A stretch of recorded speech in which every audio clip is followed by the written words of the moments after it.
Good evening. This is January 1st, 1973.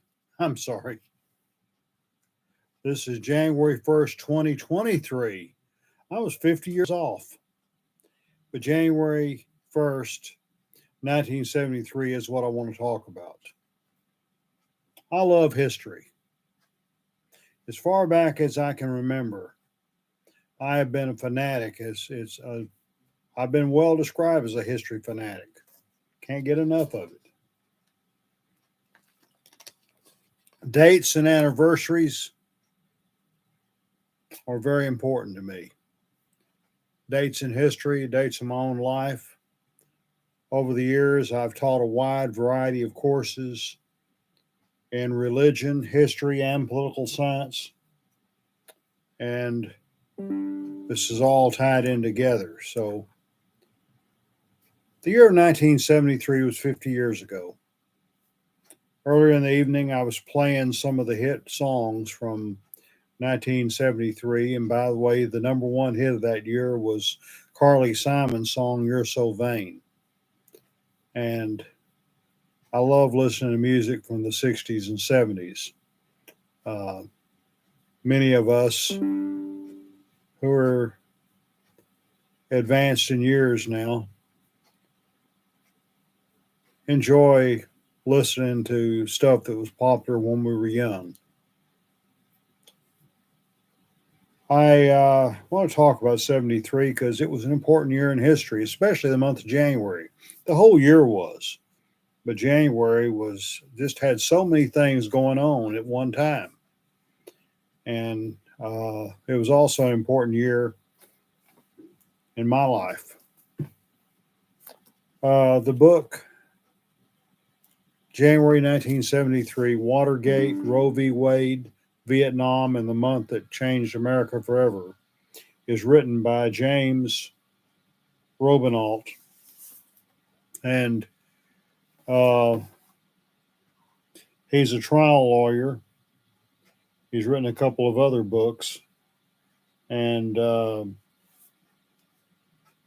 he's spoken a great deal about the Watergate scandal. Uh, he's practiced law, taught continuing legal education classes, and written books, and people want to know how he has time to do all that. He has a standard reply: I don't play golf. Well, I don't either. So that's part. It's not the only reason, but that's one reason I've been able to accomplish many of the things I've been accomplished over the years. Productivity has always been something very important to me, and it's interesting that the foreword to this book is written by John W. Dean, author of the Nixon Defense: What He Knew and When He Knew It. And John Dean was one of those who got caught in many of the problems related to Watergate, but who seemed to learn from it. And he was not a Nixon loyalist to the end by any means. But John Dean wrote that these events, both the beginnings and endings, could not have occurred in a more appropriate month than January, a month named after a Roman god believed to have had two faces, one looking back and one looking forward. You've probably seen the picture if you ever had a class in classical mythology. And, looking forward and backward. So January is named after Janus. But we'll talk about today, January 1st, 1973, and what went on that day. It can best be described as calm before the storm.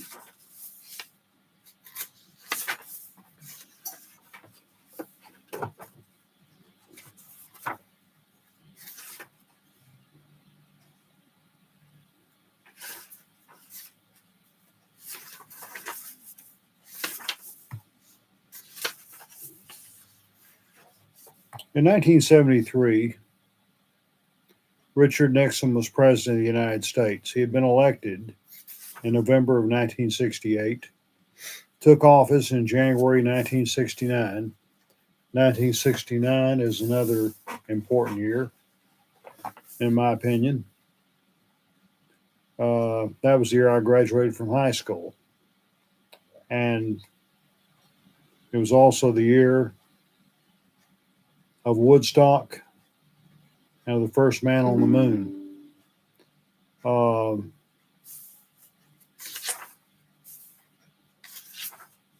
And Nixon defeated Hubert Humphrey in 1968.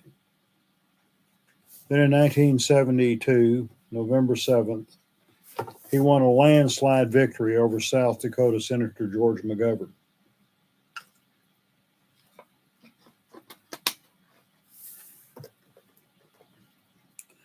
Now, McGovern didn't run a very good campaign. In fact, he only carried the state of Massachusetts and the District of Columbia, not even his home state of South Dakota. At the age of 21, I was pretty idealistic. And in 1972, I campaigned for George McGovern and had a lot of interesting experiences at that time. It was also in 1972 that I was called to my first church, the Whitney Missionary Baptist Church at Whitney, Texas. The 7 months I was there was a wonderful experience for the most part, even though it didn't end under the most desirable circumstances. Well, on January 1st, 1973, Richard Nixon welcomed the new year in quiet solitude. He arose early and made his way to the Oval Office, arriving shortly after 7:30 a.m., surprising the security guards who had to scramble to find keys to open the office for the president. First Lady Pat Nixon was in Pasadena, California, the guest of honor at the 84th Tournament of Roses parade, which was scheduled to begin later that morning. Nixon was by himself in the White House. He scribbled notes about his second term on one of his ubiquitous lawyer's yellow pads and dictated some personal letters for his secretary, Rosemary Woods, to transcribe whenever she finally made it to her office on that holiday morning. Nixon had a rare time to reflect. As he looked out over the next 4 years, his immediate focus was to put an end to America's involvement in the war in Vietnam, something he promised to do in the 1968 campaign. In 1968, he indicated he had a secret plan to end the war, but he didn't. Not at all. Time was running out on his first term and his ability to keep that pledge. He desperately wanted a peace agreement before his inauguration on January 20th. He knew that he was the end of his rope with Congress. He had tested his limits in December with the bombing campaign in North Vietnam. He was alert to the fact the new Congress, set to convene later in the week, was likely to vote to cut off further funding for the war. The ex-president's club, such as it was, had decreased to one with the passing of Harry S. Truman, the nation's 33rd president, the day after Christmas in Independence, Missouri. The only living ex-president, Lyndon Baines Johnson, was seen popping nitroglycerin capsules to relieve acute angina at a civil rights symposium he had hosted in Austin in the middle of December. But Johnson had survived several previous heart scares. He was only 64 years old. However, Johnson would die on January 22nd, and we'll say more about that in a later video. Despite the fact that Nixon was trying to dismantle many of the reforms of the Great Society. He needed Johnson's support in his handling of the war. He intended to respect LBJ's legacy. It's that time of day. Sorry. With an end to the war that was something more than an abrupt pullout. Peace with honor, Nixon called his plan. Johnson and Nixon had developed a peculiar relationship, at times bordering on friendship. And by the way, the following day, January the 2nd, Nixon and Johnson would talk by phone for the very last time. And on January 19th, National Security Advisor Henry Kissinger would speak with LBJ, bring him up to date on the peace negotiations, and assure him that his place in history would be preserved. 3 days later, Johnson was dead. As 1973 dawned, the domestic calm that prevailed was a thin veneer. The stock market was reaching new highs, but within a year, after another devastating Middle East war and an oil embargo, the economy would be in real trouble. The cutoff of oil would touch off both a severe recession and trigger high inflation, which economists refer to as stagflation, a vexing condition that would persist well into the 1980s. And for this and other reasons, the stock market would start a long downward spiral after reaching its high in January of 1973. Under the surface, ominous forces were churning. The trial of the Watergate burglars was scheduled to begin the second week in January, casting a menacing shadow that Nixon could not ignore. He was to be deviled by the scandal. This third-rate burglary that simply would not go away, even in the face of his landslide victory in November. In January 1974, only 1 year later, Judge John J. Sirica would be on the cover of Time as the Man of the Year.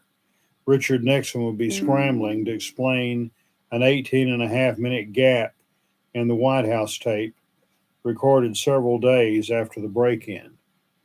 This was attributed by some to demonic forces. And it was in the summer of 73 when I was working in Pulaski, Virginia, that I saw a little cartoon someone had put up showing the devil on the witness stand before Judge John Sirica saying, "I don't care what Al Haig said. I didn't go near those tapes."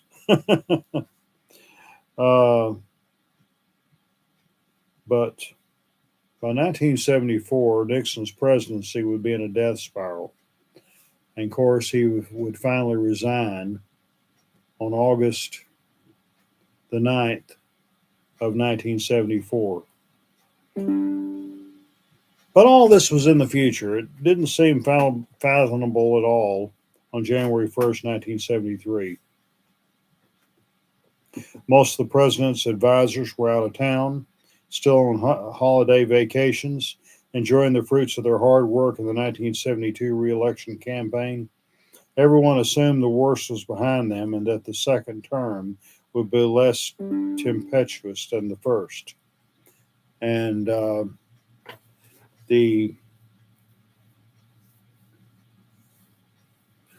know when things really got bad, at one point, former California governor and future president Ronald Reagan called Nixon and tried to give him words of assurance that this too shall pass. It didn't. Shifting gears a little bit, it was on the day before December 31st, 1972, that the Washington Redskins had surprised Tom Landry's Dallas Cowboys, winning 26-3 in a sensational NFC championship game, propelling the Redskins to a berth in the Super Bowl VII. They would face the AFC champion Miami Dolphins, who were undefeated. And Miami Dolphins end up winning a total of 14 season games, 2 playoffs, and the Super Bowl. The Super Bowl was on January 14th, 1973, and that record has not been duplicated to this very day. But Nixon was a fan of the Washington Redskins. But there he was, President of the United States, beginning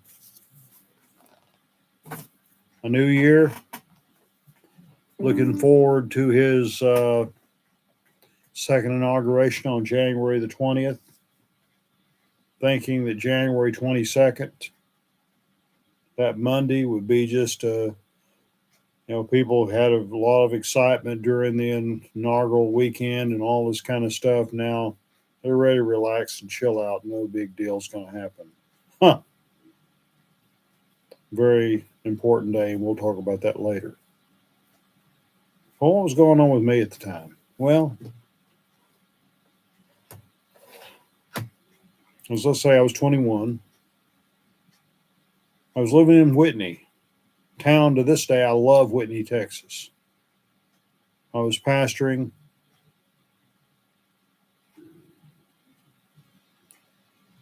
the Whitney Missionary Baptist Church, and I was experiencing what I would call the calm before the storm, in a way similar to what Nixon was facing, though not exactly. I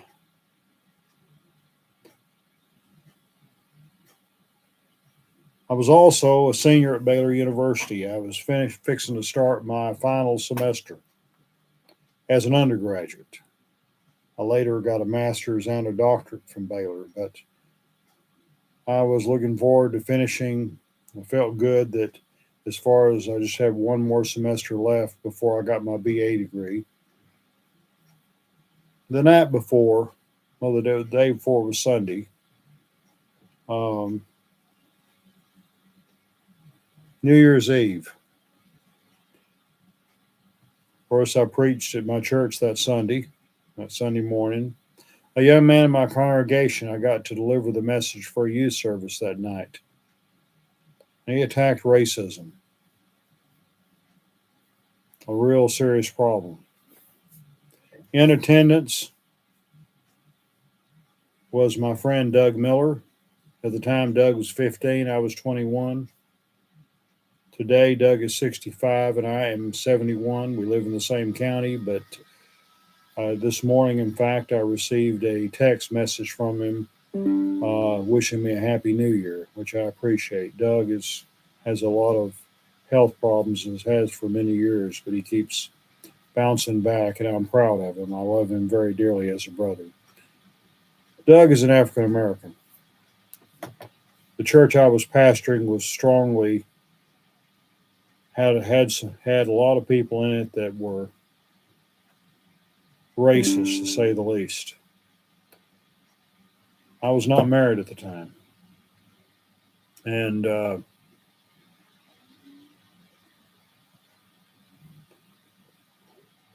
I had campaigned for George McGovern. Quite a few of my members favored George Wallace, the governor of Alabama, who made a career as a segregationist, although before he died, he seems to have made some changes.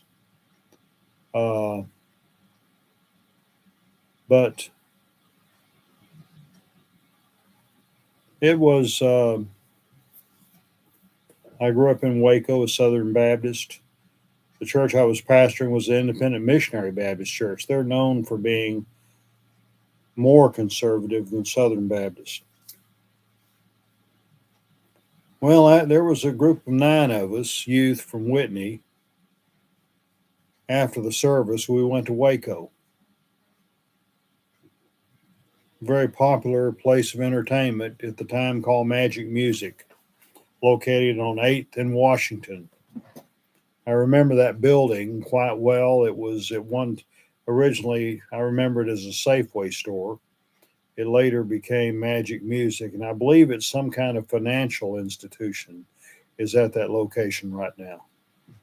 Uh, the following summer, David Rosen bought the business and moved it across town. In fact, it occupied another building that had been a Safeway store on 24th and Cole.